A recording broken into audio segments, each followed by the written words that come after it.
We know that everyone having been born of Elohim does not sin, but the one having been born of Elohim guards himself, and the wicked one does not touch him. We know that we are of Elohim, and all the world lies in the wicked one. All right. There are some really interesting things said in the Brit Hadashah. Well, there's interesting things said in the Tanakh as well. But there's some really interesting things said in the New Testament or the Brit Hadashah, the Renewed Covenant, that we can easily run into real kinds of huge ditches, pits that you can run into. Because you can look at the beginning of verse 18 and say, we know that everyone having been born of Elohim doesn't sin. And probably you've heard that taught in your Christian walk. But that's not what he's saying there. What he's saying is not that they don't or can't sin. He's saying is those that are truly born of Elohim guard themselves. And when you're guarding yourself, you don't sin. Okay? So understand the way that language, the Greek language gets written, or the Hebrew that may have been under that then got written into Greek, then got written into English, is that he's saying, look, we know that everyone that's born of Elohim doesn't sin because the one having been born of Elohim guards himself, and the wicked one doesn't touch him. Now remember, we talked about this in previous parts of this, that if you don't have something in you to work with, the wicked one doesn't have anything to do. He won't bother you. So if you're guarding yourself, if you do not have that internal thing to work with, he doesn't touch you. We call that person who gets fully to that point a tzaddik, or a righteous one. Now, the word wicked one here in the Greek comes from the Greek poneros, okay, which in the definition means evil, or in effect the influence of evil. Now in the Hebrew, they have a concept called the yetzer hara, okay, the yetzer hara.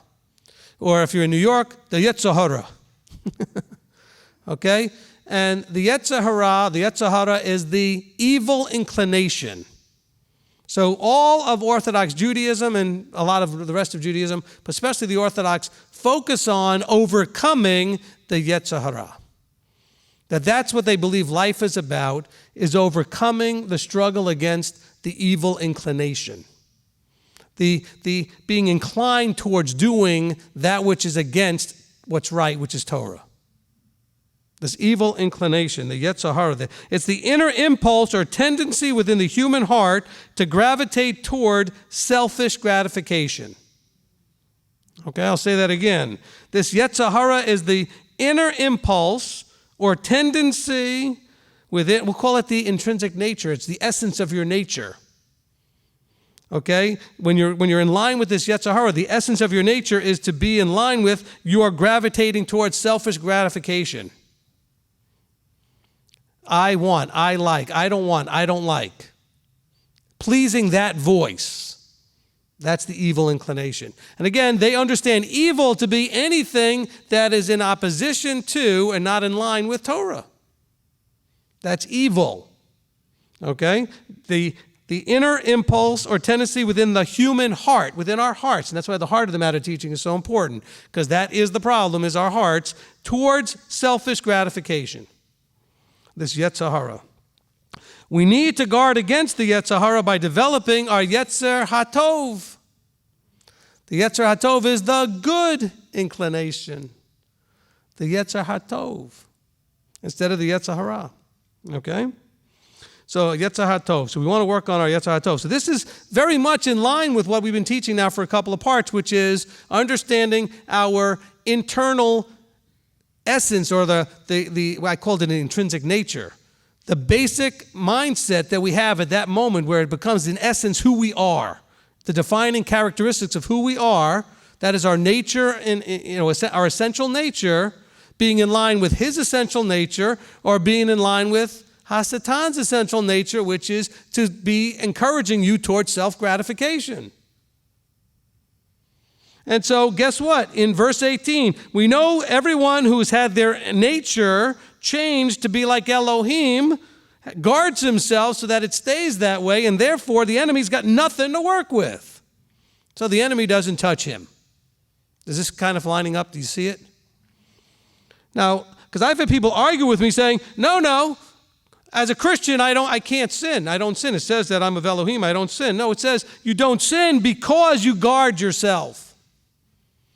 Now, at some point, when it becomes your intrinsic nature, you don't have to guard anymore because it's who you are.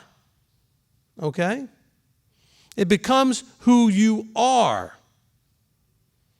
And once it's who you are, you don't have to guard anything because it's just you being you. But you have to first become him so that the you being you is actually you being him. Does that make sense? And when you can actually be him all the time, there's nothing to guard anymore.